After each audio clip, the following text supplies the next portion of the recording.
Saya pernah membaca biografinya Abul A'la Al-Maududi. Abul A'la Al-Maududi, ulama dari Pakistan yang namanya astagfirullahaladzim, ya agak menjadi pudar ketika tertutup oleh kisah-kisah heroik mujahidin Afghanistan. Kemudian mereka mendirikan negara Islam yang dipimpin oleh Taliban, tertutup oleh kisah-kisah Dr. Abdullah Azzam, Allah yarham, Usamah bin Laden, Allah yarham, dan lain-lain. Tapi keulamaan beliau, meskipun beliau orang Pakistan, orang Ajam, dalam hal membaca situasi dan menentukan langkah untuk iqamatuddin tidak kalah dengan ulama-ulama Timur Tengah. Nah, termasuk ulama-ulama Timur Tengah, terutama ulama-ulama Saudi yang bukunya membanjiri toko-toko buku Indonesia meskipun sudah diterjemahkan. Itu menutuplah kitab-kitab tulisan beliau. Jadi ada Abul A'la Al-Maududi, ada Abul Hasan Ali Al-Hasani An-Nadawi, ulama-ulama Pakistan, termasuk orang yang ya bukan ulama tapi terangkat namanya karena tulisan dia yang berisi tentang sejarah Rasulullah sallallahu alaihi wasallam, Ar-Rahiqul Maktum Al-Mubarakfuri. Jadi banyak sebenarnya ulama-ulama Pakistan yang kredibilitas mereka, saya tidak katakan ngalahkan, tetapi sejajar dengan ulama-ulama Timur Tengah. Iqbal, meskipun dia lebih dikenal dengan kebujanggaan dia, tapi ada kata-kata yang memang terpatri di hati setiap mukmin. Ad-dinu bila quwwatin, masih ingat itu? Ad-dinu bila quwwatin falsafatun mahdhah. Jeblosnya agama kalau tidak ditopang oleh kekuatan militer, itu falsafatun mahdhah, sekedar wacana saja. Sekedar wacana.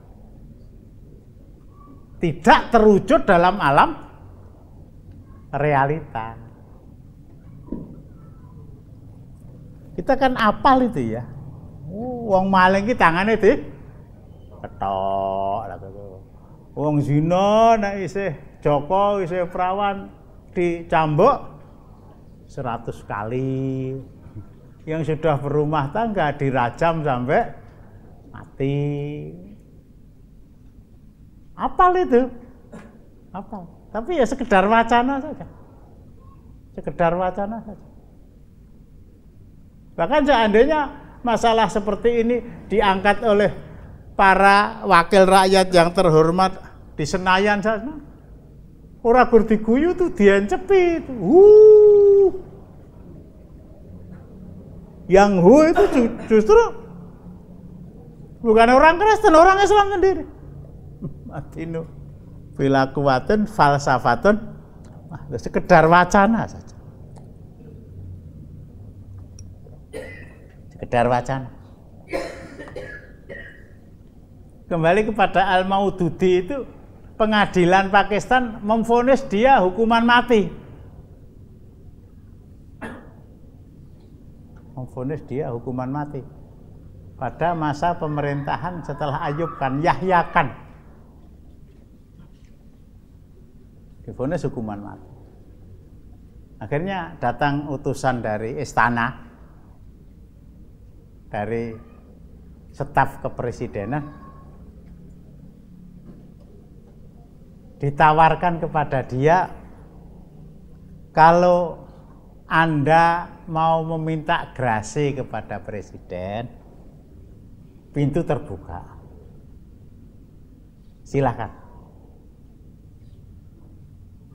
Nah, kalau Anda mau minta grasi kepada presiden, pintu terbuka.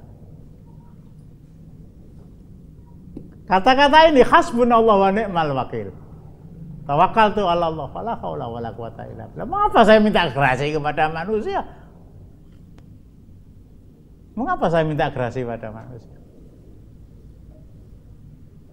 Cukup bagiku Allah untuk memberikan pertolongan kepadaku. Setan aneh.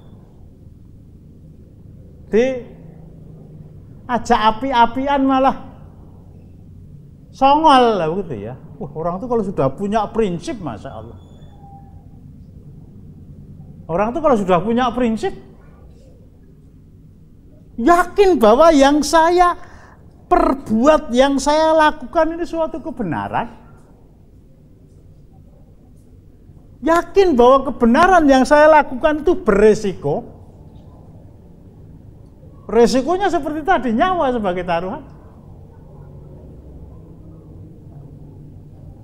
Ya saya harus terima dengan lapang dada, ikhlas lahir batin. Sehingga tawaran grasi, mengapa saya harus minta grasi pada presiden? Memangnya yang mencabut nyawa saya itu presiden? Perkembangan situasinya saya lupa.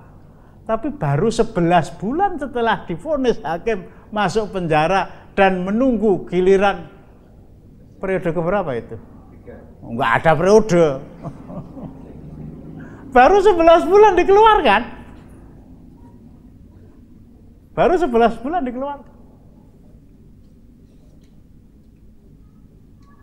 Ini salah satu contoh yang terjadi pada diri Abul A'la Al-Maududi, tapi itu tidak terjadi pada umpamanya pendiri Ikhwanul Muslimin seperti Said Qutb umpamanya.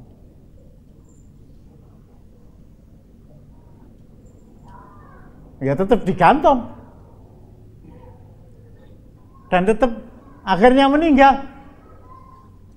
Tapi kata-kata yang menyakitkan hati ketika rohaniawan Muslim ya,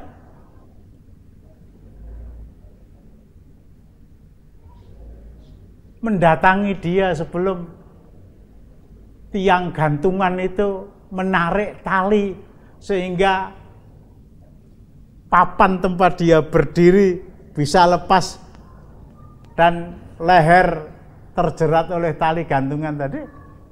Qutb, itu saya baca Qutb, panggilannya bukan Said Qutb, Qutb. Bertobatlah kamu kepada Allah. Kesempatan terakhir untuk memohon ampun kepada dia. Apa jawab Said Qutb?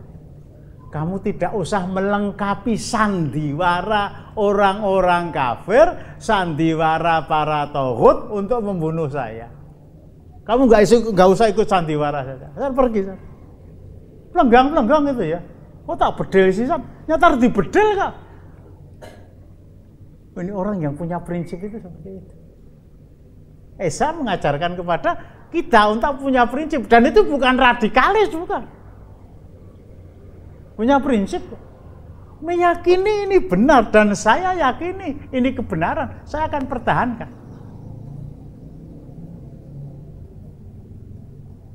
Yang tidak disenangi oleh Islam itu sikapi ngahingih, pelentas, pelentus.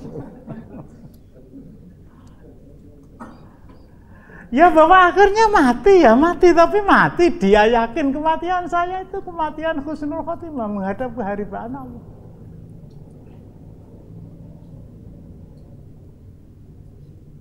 Menghadap keharibaan, mati saya mati syahid. Lah piye geni wis bulat-bulat mau saya padamkan dengan apa? api sudah menyala, saya akan minta tolong sama siapa? Sudah, hasbunallah wa ni'mal wakil, dilemparkan, diselamatkan. Memang tugas Nabi Ibrahim untuk menyampaikan risalah belum selesai. Kalau memang selesai, ya dipanggil menghadap keharibaan Allah. Ini sekali lagi ya,